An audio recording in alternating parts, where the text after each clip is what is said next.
Programme میں آپ کو ایک بار پھر خوش آمدید۔ حکومت کے اتحادی، چاہے وہ جی ڈی اے ہو، چاہے وہ قاف لیگ ہو، چاہے وہ ایم کیو ایم ہو، سب کے سب حکومت سے ناراض ہیں، لیکن حکومت کے ساتھ ہیں اور حکومت کے ساتھ چل رہے ہیں۔ میرے ساتھ موجود ہیں امین الحق صاحب، وفاقی وزیر آئی ٹی، اور بڑے نفیس آدمی ہیں، بڑی اچھی گفتگو کرتے ہیں۔ امین بھائی بہت شکریہ وقت دینے کے لیے۔ امین بھائی سب سے پہلے تو مجھے یہ بتائیں کہ مہنگائی بھی ہے، لوگ پریشان بھی ہیں، حکومت سے ناخوشی کا اظہار بھی کرتے ہیں، آپ کے وعدے بھی پورے نہیں ہوتے، پھر بھی آپ لوگ سب حکومت کے ساتھ ہیں، تو حکومت اچھی چل رہی ہے؟ یہ اتحادی آپ کے زیادہ اچھے ہیں آپ کے ماضی کے اتحادیوں یعنی پیپلز پارٹی اور نون لیگ کے ساتھ جو آپ نے ایکسپیرینس کیا، اتحاد میں رہے، ان کی حکومتوں سے اچھی حکومت یہ چل رہی ہے، یہ آپ مانتے ہیں ابھی بھی؟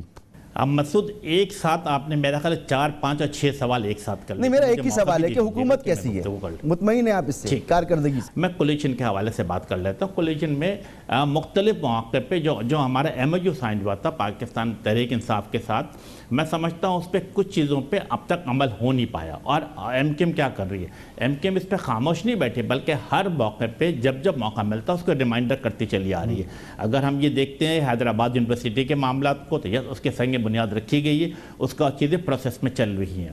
اسی طریقے سے اگر کراچی ڈیولپمنٹ پیکج کی بات ہے، اس کے اب میں تفصیل سے ذکر کروں گا، تو اس سلسلے میں نیگوسیشن جاری ہے اور چیزوں کو آگے کی طرف لے کے جایا جا رہا ہے۔ یہ ایم کیو ایم کے مطالبہ تھا۔ اچھا امین بھائی، یہ جو کراچی ڈیولپمنٹ پیکج ہے نا، یہ شاید سیاسی جماعتوں سے آگے کی اب چیز ہے، اور اس میں اب ریاست شامل ہے اور ریاست کے ادارے شامل ہیں، اور یہ پاکستان کا فیصلہ ہے کہ کراچی میں ڈیولپمنٹ ہوتی ہے، گو کہ آپ کی بھی خواہش ہے، ہر شہری کی خواہش ہے۔ ریاست بھی شامل ہے، سپریم کورٹ بھی شامل ہے، اور پولیٹیکل پاور بھی شامل ہے۔ ابھی تو ہوا یہ ہے کہ سینسس کراچی ڈیولپمنٹ پر اعتراض تھا، کراچی کی 1.5 کروڑ آبادی جس میں غائب تھی، اس کو قبول کر لیا گیا ہے۔ کل خالد مقبول صدیقی بھائی نے کیا اعلان کیا؟ انہوں نے اعلان کیا کہ ہم اپنے عوام، اپنے ووٹر، اپنے سپورٹر، اپنے کارکنان کے پاس جائیں گے، ان سے مشاورت کریں گے، اور انشاءاللہ تعالی جو بھی ان کا فیصلہ ہوگا وہ میرا خیال ہے کہ پورے کراچی کے عوام کو بتایا جائے گا۔ ایم کیو ایم کا یہ مطالبہ ہے ہر صورت میں کہ 2023 سے قبل لازمی طور پہ سینسس کا انعقاد کیا جائے، اور پھر اسی کے بنیاد پہ ڈی لیمیٹیشن کی جائے۔ اچھا، آپ کہہ رہے ہیں کہ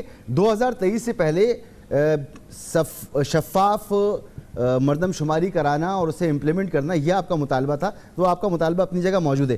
عمران اسماعیل صاحب اس بارے میں کیا کہہ رہے ہیں؟ میں یہ مانتا ہوں کہ سینسس میں کراچی جیسے شہر کے ساتھ زیادتی ہوئی ہے۔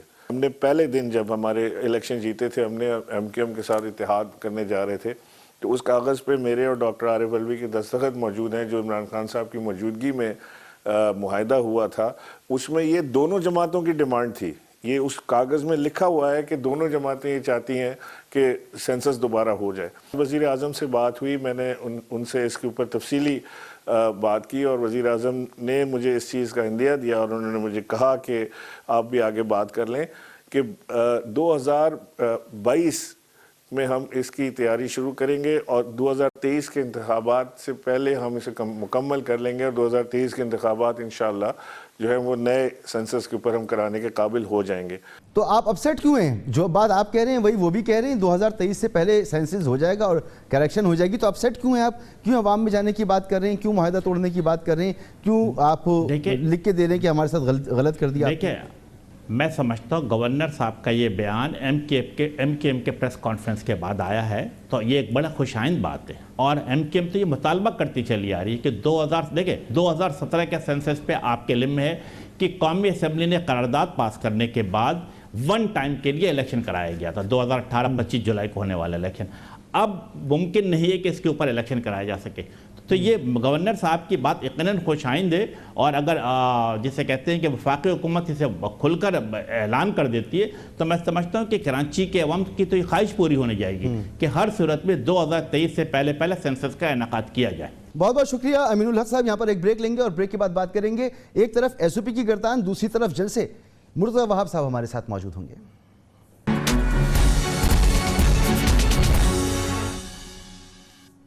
پروگرام میں آپ کو ایک بار پھر خوش آمدید۔ کل پاکستان پیپلز پارٹی محترمہ شہید بینظیر بھٹو صاحبہ کی برسی منا رہی ہے۔ اس سلسلے میں جو ایک تاریخی جلسہ ہوتا ہے اور ہر سال ہوتا ہے، وہ پھر منعقد کیا جائے گا۔ اس حوالے سے بات کریں گے۔ ہمارے ساتھ موجود ہیں جناب مرتضی وہاب صاحب، ترجمان ہیں حکومت سندھ کے۔ سر بہت شکریہ مرتضی وہاب صاحب۔ جی مسعود صاحب بہت شکریہ آپ نے موقع دیا. مرزا وہاب صاحب ایک طرف تو ہم یہ دیکھ رہے ہیں کہ روزانہ کراچی میں اور پورے سندھ میں 8 بجے کے بعد مارکیٹس بند ہوتی ہیں, بازار بند ہوتے ہیں, پولیس والے آ جاتے ہیں, اگر کوئی خلاف ورزی کرتا ہے اسے پکڑ لیتے ہیں, شادی ہالز میں خلاف ورزی ہوتی ہے ان کو پکڑ لیا جاتا ہے, ریسٹورنٹس کھلے ہوتے ہیں ان کے خلاف کارروائی ہوتی ہے, انہیں سیل کر دیا جاتا ہے. لیکن جلسے کے لیے آپ پورے پاکستان سے لوگوں کو دعوت دے رہے ہیں, تو جلسے کے لیے کرونا نہیں اور باقی ساری چیزوں پر SOPs کی پابندی لازمی ہے؟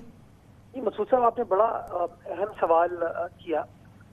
آپ کو اوپن ایئر کے اندر تو کسی بھی طرح کی سرگرمی سے نہیں روکا گیا ہے. آپ کے جو پارکس ہیں, میدان ہیں, وہ کھلے ہوئے ہیں, وہاں پر سرگرمیاں ہو رہی ہیں. اور جو لوگ ان چیزوں کا اطلاق کرے تو انہوں نے تو خود سکھر شہر آ کے عوامی اجتماع سے خطاب کیا تھا.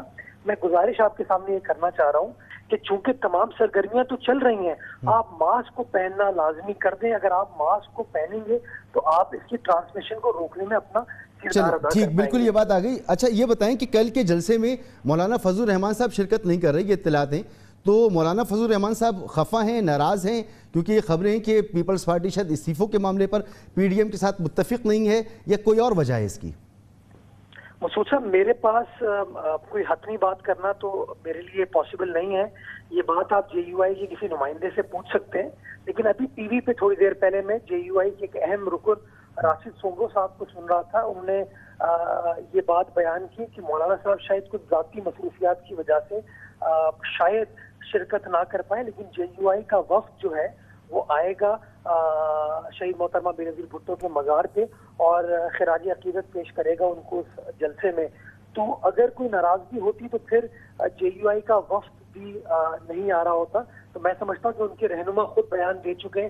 میرے لیے زیادہ بہتر یہ ہے کہ میں ان کی بات کو فوقیت دوں. ٹھیک ہے. اچھا یہ سینسس کا جو معاملہ ہے, حکومت نے نوٹیفائی کر دیا ہے 2017 کے سینسس کو, آپ کا اس پہ اعتراض تھا. کیا اس سینسس کے مطابق اگر الیکشن کمیشن کہتا ہے کہ الیکشن کرائیں تو آپ لوگ کروا لیں گے بلدیاتی الیکشن, یا آپ کو کوئی اعتراض ہوگا اس کے اوپر؟ نہیں, میں سمجھتا ہوں صرف ہمارا اعتراض نہیں ہے اس سینسس کے حوالے سے. نہیں, میں آپ کا جواب چاہتا ہوں. نہیں, میں ہر بڑی سیاسی جماعت کا اعتراض ہے سینسس کے حوالے سے. اور متحدہ قومی موومنٹ جو کہ وفاقی حکومت کی ایک اہم کولیشن پارٹنر ہے, اس نے تو عدالت میں بھی گئی ہوئی ہے سینسس کے خلاف. سندھ حکومت نے اس سینسس کے حوالے سے وفاقی حکومت کے سامنے مقدمہ لڑا, CCI میں مقدمہ لڑا, اور ہمیں اس بات کی یقین دہانی کرائی گئی تھی کہ جب تک 5% آڈٹ نہیں ہوگا, آڈٹ ہونے کے بعد وہ CCI میں پیش کیا جائے گا, پھر ان سینسس کے نتائج کو نوٹیفائی کیا جائے گا. میں آپ کو قانونی اعتبار سے گزارش یہ کرنا چاہوں گا کہ CCI کی منظوری کے بغیر وفاقی حکومت ان سینسس کو نوٹیفائی نہیں کر سکتی. اگر وہ کرے گی تو وہ غیر قانونی ہے, غیر آئینی ہے, اور اس کے اوپر جو ہمارے پاس قانونی آپشن ہوں گے ان کو فالو کیا جائے گا. جو الیکشنز ہوتے ہیں مسعود صاحب, وہ بیرومیٹر کس چیز کے ہوتے ہیں؟ وہ پبلک کی رائے کے بیرومیٹر ہوتے ہیں.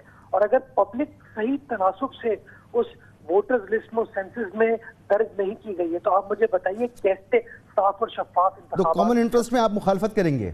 ایبسلیوٹلی, ہم نے پہلے بھی مخالفت کی ہے, اور میں نے کل اپنی پریس کانفرنس میں تمام دستاویزات پبلک کے ساتھ, میڈیا کے ساتھ شیئر کیے تھے کہ وزیر اعلیٰ سندھ نے صرف پریس کانفرنس میں نہیں, سیاسی جلسے جلوس میں نہیں, بلکہ آفیشیل طریقے سے کس طریقے سے صوبہ سندھ کے عوام کا مقدمہ, صوبہ سندھ کا مقدمہ کاؤنسل آف کامن انٹرسٹ کے سامنے رکھا ہے اور بتایا ہے کہ آپ نے ہماری پاپولیشن کو انڈر شو کیا ہے. بہت بہت شکریہ جناب مرزا وہاب صاحب, گفتگو آپ نے سنی. اور جیسے ہم ماضی میں بھی کہتے رہے کہ بلدیاتی الیکشن کا معاملہ کوئی آسان معاملہ نہیں ہوگا. نوٹیفیکیشن اگر ہو بھی گیا ہے 2017 کے سینسس کا, تب بھی پیپلز پارٹی اس کو چیلنج کرنے کے موڈ میں نظر آتی ہے. معاملہ کہاں جا کے رکے گا آنے والا وقت بتائے گا. اجازت دیجیے, اللہ حافظ. Hi, it's Sayyeda Shanaz here. Thank you for watching Dunya News. For more videos and updates, don't forget to click the subscribe button. Keep watching Dunya News.